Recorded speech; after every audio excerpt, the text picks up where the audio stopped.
28절에서 30절입니다. 우리가 알거니와 하나님을 사랑하는 자 곧 그의 뜻대로 부르심을 입은 자들에게는 모든 것이 합력하여 선을 이루느니라.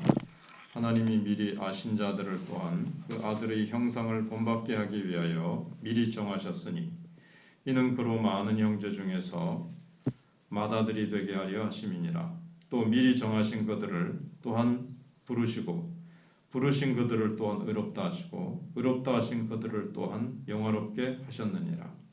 아멘.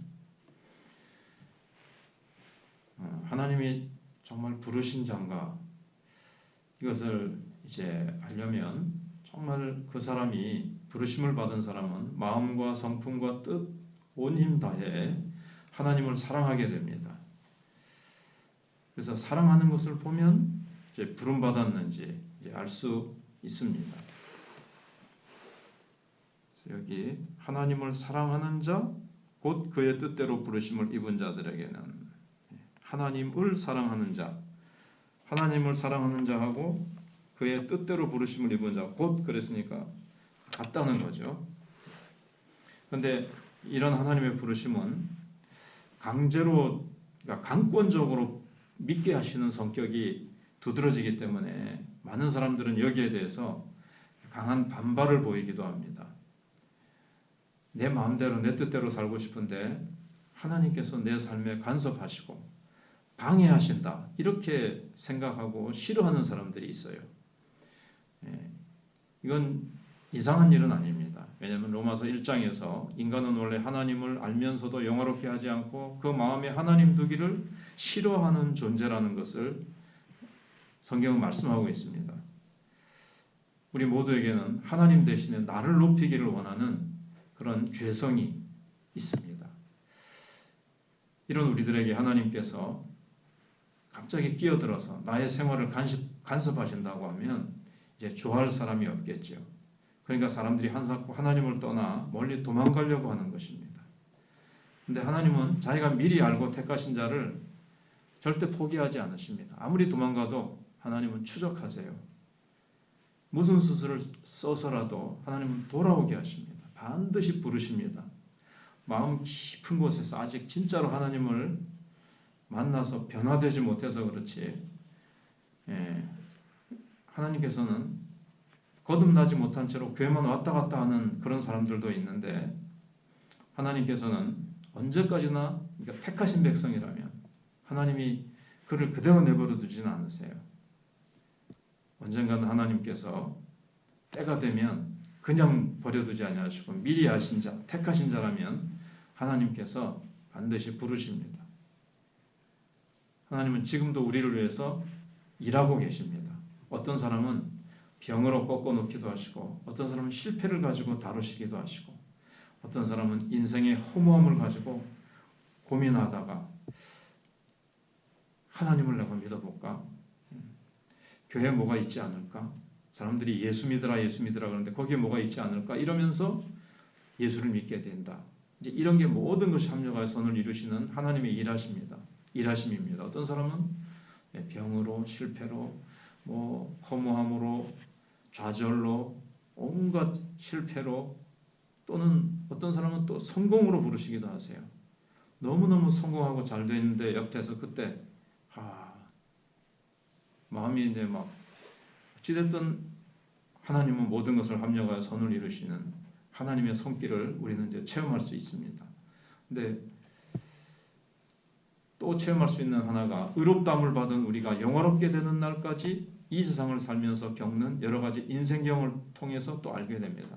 그러니까 예수 믿게 되기까지 하나님이 간섭하셔서 강권적으로 믿게 하시고, 믿고 난 후에 영화롭게 되게 하기까지 또 하나님은 온갖 인생 경험을 통해서 또 하나님이 합력하여 선을 이루시는 것을 또 알게 하신다는 거죠. 그래서 세밀하게 분명하게 하나님은 목표를 두고 우리를 이끌어 가시고 우리를 이렇게 빚어 가십니다. 영화롭게 되는 마치 작품처럼. 그래서 우리가 견눈 팔지 못하도록 모든 것을 다 이용해서 다루고 계십니다. 심지어 우리가 짓는 죄까지도 하나님이 합력하여 선을 이루십니다. 우리가 죄를 분명히 지으면 안 되죠. 그러나 어쩔 수 없이 우리가 죄를 지었다. 근데 처음에 죄를 지으면 마음에 굉장히 괴롭고 걸립니다. 근데 두 번, 세 번 자꾸 짓다 보면 이제 무디어집니다. 죄의식이 무디어집니다. 그런데 하나님이 가만 내버려 두시면 어떻게 되겠습니까? 계속 그 죄를 짓다가 영 안 좋아지겠죠. 하나님의 자녀인데 하나님과 멀어지고 죄에 대해서 무디어지고, 근데 하나님은 영화롭게 되는 작업을 하셔서 그 자리에까지 인도하시려고 하는데 자꾸 엇길로 나간다. 하나님의 목적과 다른 길로 나간다. 가만두시지 않습니다.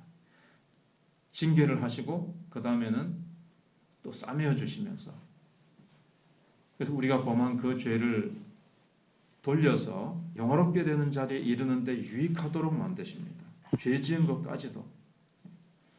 한번 죄를 범하고 나면 그것 때문에 얼마나 고통하고 눈물을 흘립니까? 그 고통하는 자체가 하나님이 뒤에서 선을 이루게 하시는 작업이에요. 그게. 뭐 그럴 수도 있지, 뭐 다른 사람 다 그 정도 죄 짓는데 뭐 이렇게 할 수도 있는데, 그 죄에 대해서 그렇게 아파하면서 다윗과 같이 침상이 썩도록 눈물을 흘리게 하는 그 아픔을 주시는 것, 그 죄에 대해서 그렇게 미워하고 다시는 이 죄가 진절머리 나도록 미워하게 하시는 그 마음은 하나님께서 작업하시는 겁니다. 하나님이 죄 지은 나를 때리시다가도 안아주시는 이 영적 체험을 한 사람은 이전보다도 죄는 더 이제 미워하게 해서 진절이 나서 짓기 싫고, 하나님은 더 뜨겁게 사랑하는 사람으로 바뀝니다. 왜냐하면 하나님이 그 쓰라린 경험을 통해서 바꾸셨기 때문에 그렇습니다. 자꾸 합력해서 선을 이루어 가시는 거죠. 그래서 하나님께서는 이 악이나 죄까지도 통제하셔서 그것도 다 사용하셔서 우리를 영화롭게 하는 자리까지 인도하신다는 것을 배우게 하십니다. 그러니까 좋은 일을 통해서는 우리에게 기쁨과 은혜를 풍성하게 주시고, 안 좋고 죄를 보면 이것은 아픔을 통해서 또 영화롭게 하는 자리로 이끌어 가시고, 좋은 일은 좋은 일대로, 아픈 일은 아픈 일대로 하나님께서 다 그 속에 영화롭게 되기까지, 영광스러운 자리에까지 이르도록 의미를 주셔서 의미 있게 이렇게 다루세요. 그냥 죄 지은 거는 그냥 아이고 시간만 낭비한 거고, 내 인생을 있어서 그냥 이렇게 뭐 썩는 것, 뭐 안 좋은 말이지만 군대에서 몇 년 썩었다 옛날 그런 말 하잖아요. 그것처럼 그냥 죄 짓고 내가 방황한 것은 그냥 썩어버린 일.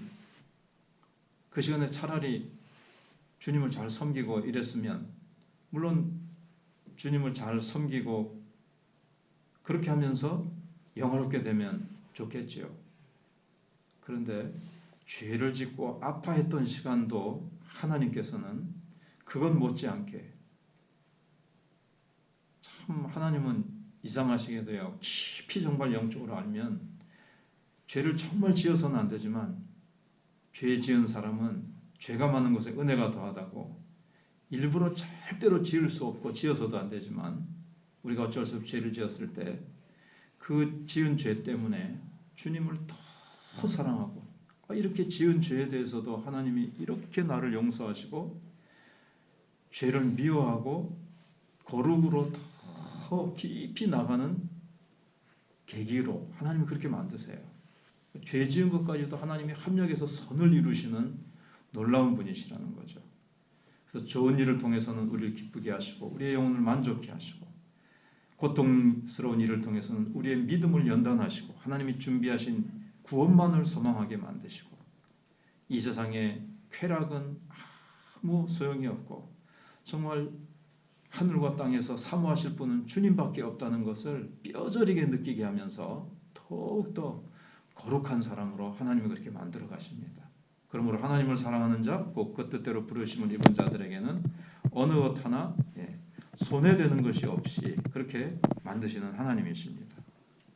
기도하겠습니다.